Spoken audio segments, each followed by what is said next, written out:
বিসমিল্লাহির রহমানির রহিম।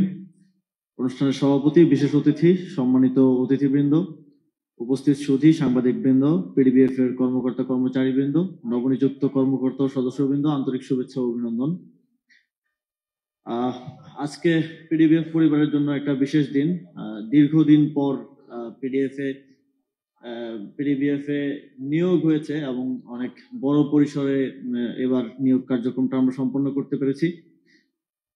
আপনারা জানেন যে নানা ধরনের জটিলতা ছিল, এমনকি এটা হাইকোর্ট পর্যন্ত গিয়েছিল এবং তবুও অনেক বাধা সত্ত্বেও আমরা প্রায়োরিটি ভিত্তিতে এই নিয়োগ কার্যক্রমটা সম্পন্ন করতে চেয়েছি। আপনারা জানেন যে 2024 সালের জুলাই গণঅভ্যুত্থান শুরু হয়েছিল এই কর্মসংস্থানের যে চাহিদা সেই জায়গা থেকেই। সেই কোটা সংস্কার আন্দোলনই এক সময় একটা গণঅভ্যুত্থানের রূপ নিয়েছে এবং বাংলাদেশকে নতুন বাংলাদেশ গড়ার স্বপ্ন দেখাচ্ছে।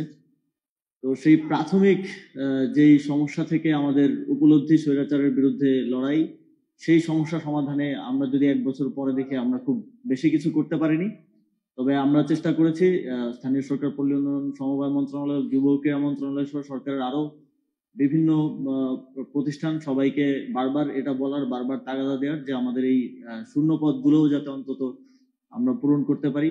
আপনারা জানেন যে নানা ধরনের জটিলতার কারণে অনেকেই হয়তো সম্ভব হয়নি, তারপরেও এই সরকারের পুলিশে উল্লেখযোগ্য সংখ্যক নিয়োগ হয়েছে এবং প্রক্রিয়া চলমান আছে। আমাদের স্থানীয় সরকার, পল্লী উন্নয়ন, সমবায় মন্ত্রণালয় আমার মনে হয় যে দ্বিতীয় সর্বোচ্চ হবে নিয়োগের দিক থেকে পুলিশ স্বরাষ্ট্র মন্ত্রণালয়ের পর, এবং এটা আমাদের সবচেয়ে বড় নিয়োগ যেটা আজকে সম্পন্ন হলো এবং আজকে আপনাদের ওরিয়েন্টেশন হচ্ছে।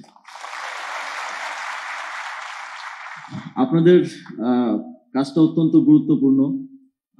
দারিদ্র বিমোচন আমাদের দেশের ন্যাশনাল চ্যালেঞ্জগুলোর মধ্যে সবচেয়ে বড় যে চ্যালেঞ্জ সেটা হচ্ছে দারিদ্র বিমোচন, এবং সেটা নিয়ে আপনারা মাঠ পর্যায়ে কাজ করবেন এবং এই কাজের ইনসেনটিভটা হচ্ছে একটা মনের শান্তি পাওয়া আর কি। একজন মানুষকে আর্থিক সহায়তার মাধ্যমে দারিদ্র থেকে বের করে নিয়ে আসার যেই তৃপ্তি সেটা আপনারা মাঠ পর্যায় থেকে পাবেন এবং আপনারা সেই কাজটা সর্বোচ্চ দায়িত্বশীলতার সাথে এবং স্বচ্ছতার সাথে সেই দায়িত্ব পালন করবেন বলেই আমার প্রত্যাশা। একটা বিষয় সবসময় আপনাদের কাছে আমার অনুরোধ থাকবে যে সরকারের বিভিন্ন দপ্তর থেকে আপনারা আপনাদের এই যাপিত জীবনে যে ধরনের খারাপ অভিজ্ঞতার মধ্য দিয়ে গেছেন সেটা যেন আপনাদের মধ্য দিয়ে আবার কেউ না পায়। আপনারা যেন জনগণকে একটা সুন্দর অভিজ্ঞতা উপহার দিতে পারেন, এটা আপনারা আপনাদের কর্মজীবনে এই বিষয়টা খেয়াল রাখবেন।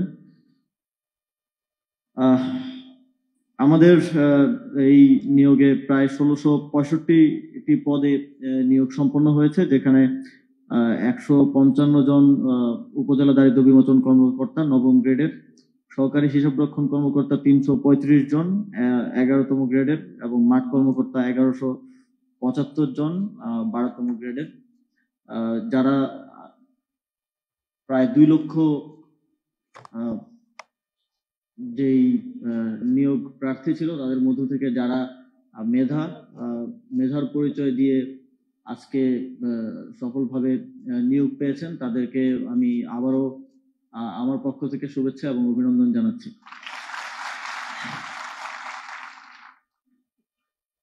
আমাদের যেই বেকারত্বের যেই সংকট, তার কাছে এই যদিও এটা একটা বড় নিয়োগ, তারপরেও এটা খুবই ক্ষুদ্র।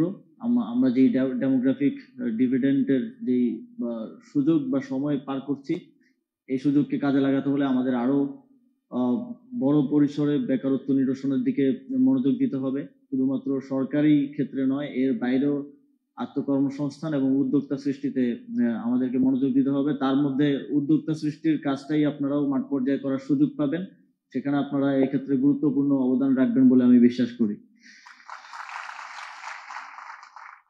সততা, নিষ্ঠা ও দায়িত্বশীলতার সাথে আপনারা আপনাদের দায়িত্ব পালন করবেন। প্রতিষ্ঠান এবং রাষ্ট্রবিরোধী যে কোনো ধরনের কার্যকলাপ থেকে বিরত থাকবেন, এবং এছাড়াও আমি পিডিবিএফ কর্তৃপক্ষকে অনুরোধ করব যে পিডিবিএফ সহ সরকারের বিভিন্ন প্রতিষ্ঠান আপনারা দেখেছেন বিগত 16 বছরে কিভাবে স্পয়েলড হয়েছে, কিভাবে নষ্ট হয়েছে এবং প্রফেশনালিজম থেকে কিভাবে আস্তে আস্তে দূরে সরে গিয়েছে। পিডিবিএফ কর্তৃপক্ষকে আমার অনুরোধ থাকবে এ ধরনের যে কোনো ধরনের অপতৎপরতার বিরুদ্ধে কঠোর পদক্ষেপ নেওয়া এবং এই পিডিবিএফ সহ আরো যে প্রতিষ্ঠান আমাদের স্থানীয় সরকার পল্লী উন্নয়ন সমবায় মন্ত্রণালয়ের অধীনে আছে সকল প্রতিষ্ঠানের শৃঙ্খলা এবং প্রফেশনালিজমটা ফিরিয়ে আনার জন্য যথাযথ উদ্যোগ গ্রহণ করা। আপনারা জানেন যে আমাদের এটা বলতে কোনো বাধা নেই যে আমাদের বাংলাদেশের একটা প্র্যাকটিস হচ্ছে যখন যে সরকার ক্ষমতায় আসে তারা তাদের দলীয় লোকজন, স্বজনপ্রীতি, পারিবারিক লোকজন বা আত্মীয় স্বজনদেরকেই চাকরি দেওয়ার ক্ষেত্রে প্রেফার করে থাকে সবসময়। তো আমরা নিয়োগটাকে আমাদের জায়গা থেকে প্রথম দিক থেকে গুরুত্ব দিয়েছি। আমাদের স্থানীয় সরকার বিভাগের সচিব বললেন যে আমরা প্রথম দিক থেকেই যখন যুব ক্রীড়া মন্ত্রণালয়ে ছিলাম তখন থেকেই আমরা প্রতি 100 দিন পর পর আসলে দেখছি যে আমরা কতগুলো নিয়োগ দিতে পারলাম, কতজনের কর্মসংস্থান সৃষ্টি করতে পারলাম। আমাদের যুব উন্নয়ন অধিদপ্তর ডেডিকেটেডলি এটা নিয়েই কাজ করে।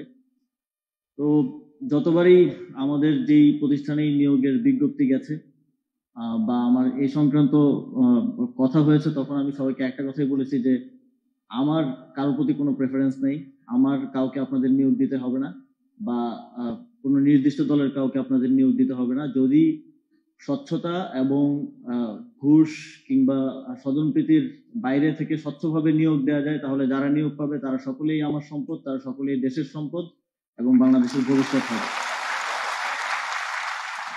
এখন পর্যন্ত পিডিবিএফ এর এই নিয়োগ পরীক্ষার সময় থেকে শুরু করে কোনো ধরনের প্রশ্ন ফাঁস, ঘুষ গ্রহণ কিংবা স্বজনপ্রিয়তার অভিযোগ আমার কাছে আসেনি।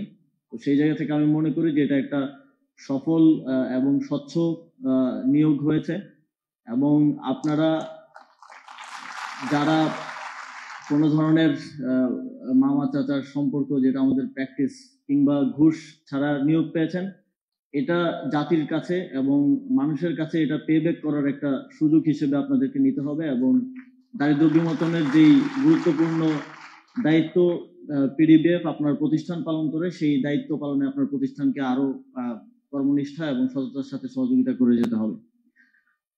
আজকে আপনাদের সবার সাথে কথা বলতে পেরে এবং এই নিয়োগ কার্যক্রম সফলভাবে সম্পন্ন করতে পেরে আমরা গর্বিত এবং আজকের এই অনুষ্ঠান আয়োজনের জন্য পিডিবিএফ কে ধন্যবাদ। পিডিবিএফ পরিবারের সমৃদ্ধি কামনা করছি এবং এই ওরিয়েন্টেশন প্রোগ্রামের আমি শুভ উদ্বোধন ঘোষণা করছি এবং আপনাদের সকলের সার্বজনীন সাফল্য কামনা করে আমার বক্তব্য এখানে শেষ করছি। আসসালামু আলাইকুম।